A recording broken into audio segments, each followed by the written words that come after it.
Everyone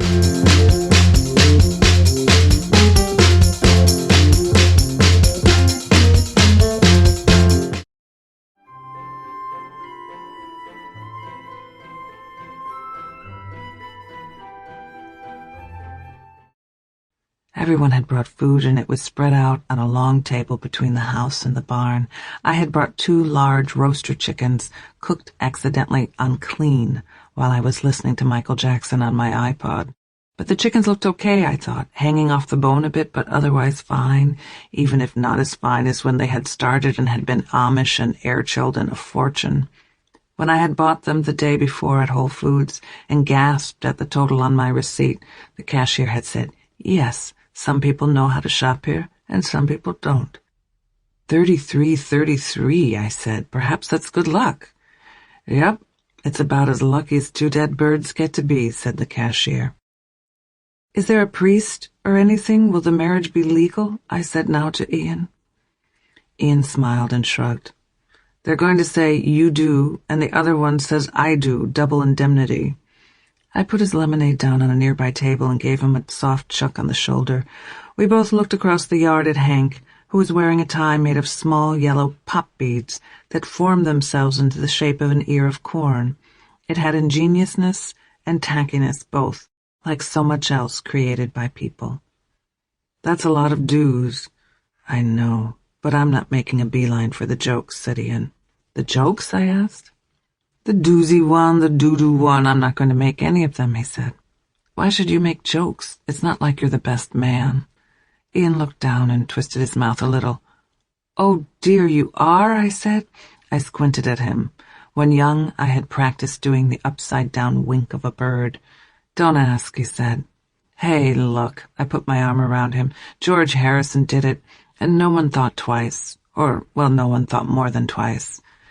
Nicky approached me quickly from across the grass. "Mom, your chickens look disgusting.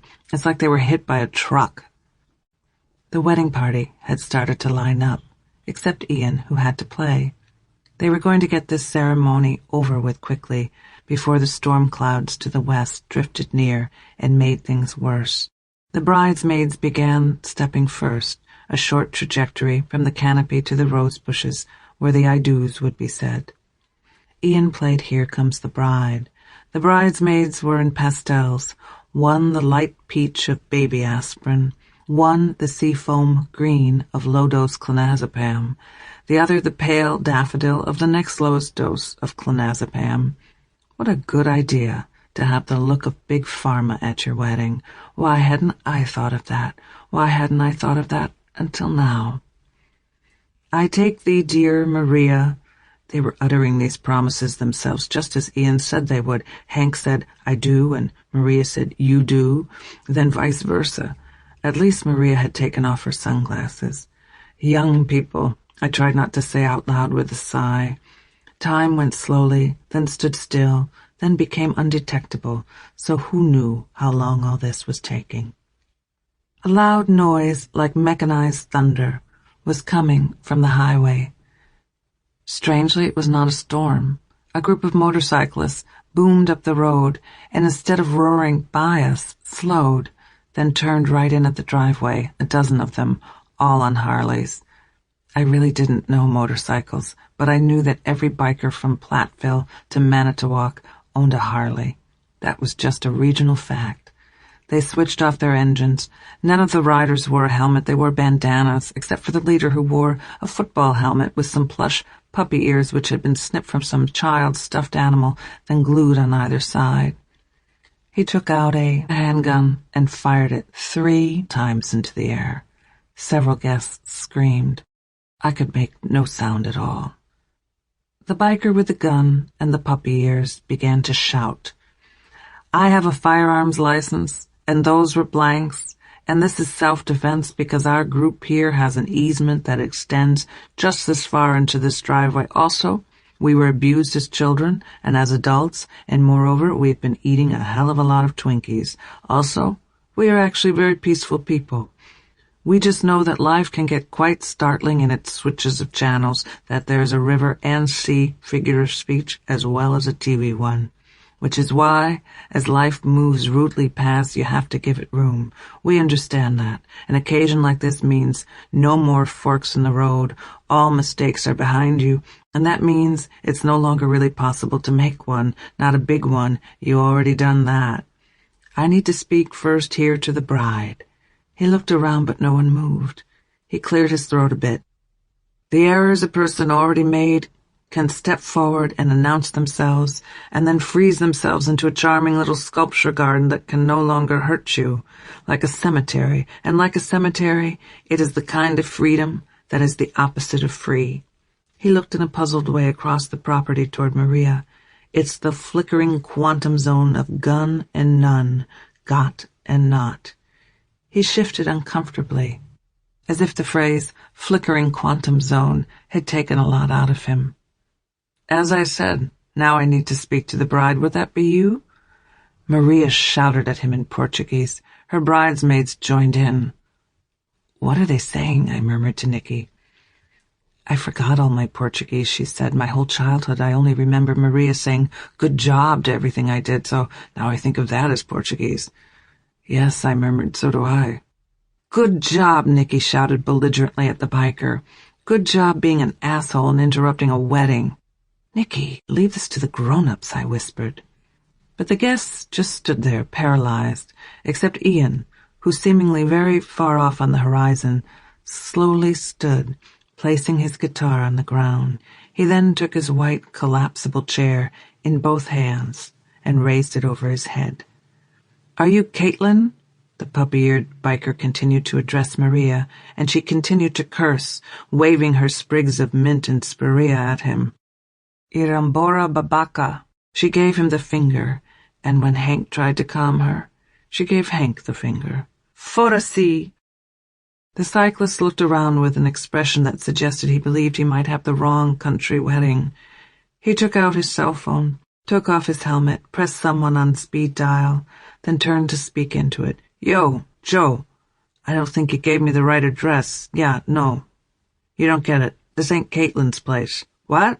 No, listen. What I'm saying is, wrong addressee. This ain't it. No speakeasy English here. He slammed his phone shut.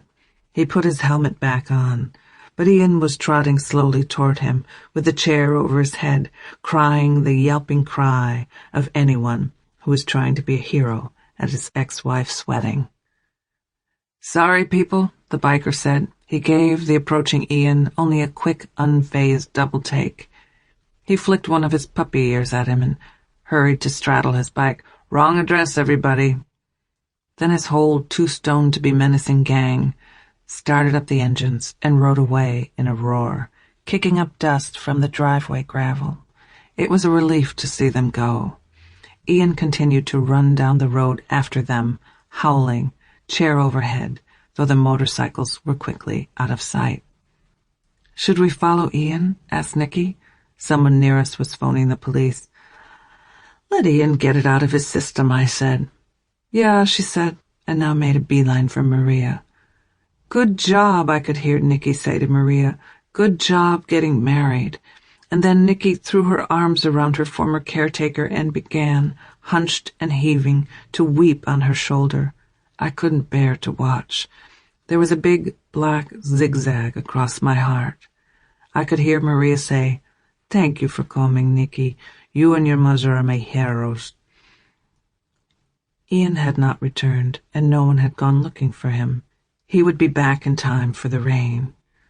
There was a rent-a-disc jockey who started to put on some music, which blared from the speakers. Michael Jackson again.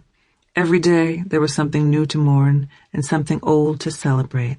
Civilization had learned this long ago and continued to remind us. Was that what the biker had meant? I moved toward the buffet table. You know, when you're hungry, there's nothing better than food, I said to a perfect stranger. I cut a small chunk of ham. I placed a deviled egg in my mouth and resisted the temptation to position it in front of my teeth and smile scarily the way we had as children. I chewed and swallowed and grabbed another one. Soon, no doubt, I would resemble a large vertical snake who had swallowed a rat. That rat Ben. Snakes Would eat a sirloin steak only if it was disguised behind the head of a small rodent. There was a lesson somewhere in there, and just a little more wine would reveal it. "Oh, look at those sad chickens," I said ambiguously and with my mouth full. There were rumors that the wedding cake was being frosted and that it would take a while. A few people were starting to dance before the dark clouds burst open and ruined everything.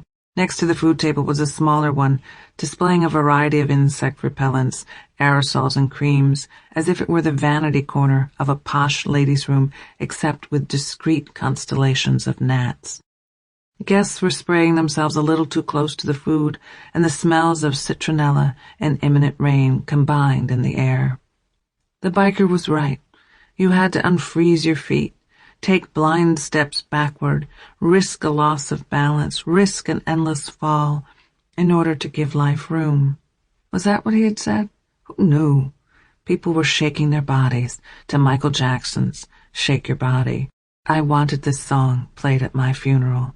Also, the Doobie Brothers taking it to the streets. Also, have yourself a merry little Christmas just to fuck with people. I put down my paper plate and plastic wine glass. I looked over at Ian's dad, who was once again brooding off by himself. "Come dance with someone your own age," I called to him. And because he did not say, "That is so not going to happen," I approached him from across the lawn. As I got closer, I could see that since the days he would sometimes come to our house to pick up Maria and drive her home himself in the silver sports car of the recently single, he had had some eye work done, a lift to remove the puff and bloat. He would rather look startled and insane than look 56. I grabbed both his hands and reeled him around. "Whoa," he said, with something like a smile, and he let go with one hand to raise it over his head and flutter it in a jokey jazz razzmatazz. In sign language, it was the sign for applause. I needed my breath for dancing, so I tried not to laugh. Instead, I fixed my face into a grin, and for a second, the sun came out to light up the side of the red and spinning barn.